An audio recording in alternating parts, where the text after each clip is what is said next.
അക്ഷരസ്വരങ്ങളെ ഇല്ലാതാക്കുക എന്ന രാഷ്ട്രീയ അജണ്ടയുമായി സംഘപരിവാരം മുന്നോട്ടു പോവുകയാണ്. കേന്ദ്ര രാഷ്ട്രീയ അധികാരം ഉപയോഗിച്ച് ഇന്ത്യ ചരിത്രത്തിലെ ഏറ്റവും ഹീനമായ അധികാര ദുർവിനിയോഗമാണ് ഇന്ന് നടന്നുകൊണ്ടിരിക്കുന്നത്.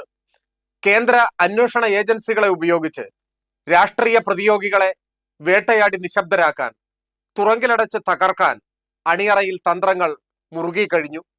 അരവിന്ദ് കെജ്രിവാൾ അറസ്റ്റ് ചെയ്യപ്പെട്ടു. ഇത് സംബന്ധിച്ച് AAP പാർട്ടിയുടെ നേതാവ് നടത്തിയ വാർത്താ സമ്മേളനത്തിൽ ഒരർത്ഥത്തിൽ രാജ്യത്തെ തന്നെ പിടിച്ചുകുലുക്കുന്ന വിവരങ്ങളാണ് പരാമർശിക്കപ്പെട്ടത്.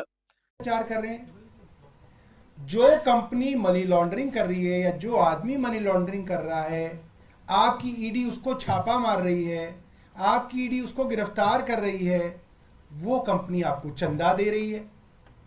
और एक दो नहीं, 59.5 करोड़, 59.5 करोड़ रुपए का चंदा भारतीय जनता पार्टी ने लिया है। उनके अकाउंट से इनके अकाउंट में आया है, सबूत है, सुनिए। അരവിന്ദ് കെജ്രിവാളിനെ അറസ്റ്റ് ചെയ്യാനിടയാക്കിയ കേസിൽ തെളിവായി സ്വീകരിച്ചിട്ടുള്ളത് മാപ്പുസാക്ഷിയായ ശരത്ചന്ദ്ര റെഡ്ഡിയുടെ മൊഴിയാണ്. അയാളാവട്ടെ 60 കോടിയോളം രൂപ ഇലക്ട്രൽ ബോണ്ട് വഴി BJPക്ക് നൽകി നല്ല കുട്ടിയായ ആളാണ്.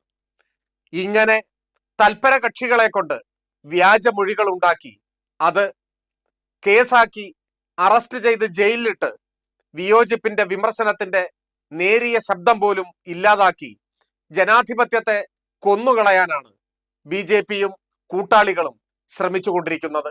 പക്ഷേ ഈ ജനാധിപത്യ ഹത്യക്കിടയിലും അവർക്ക് പിന്തുണയുമായി മാധ്യമങ്ങളുണ്ട്.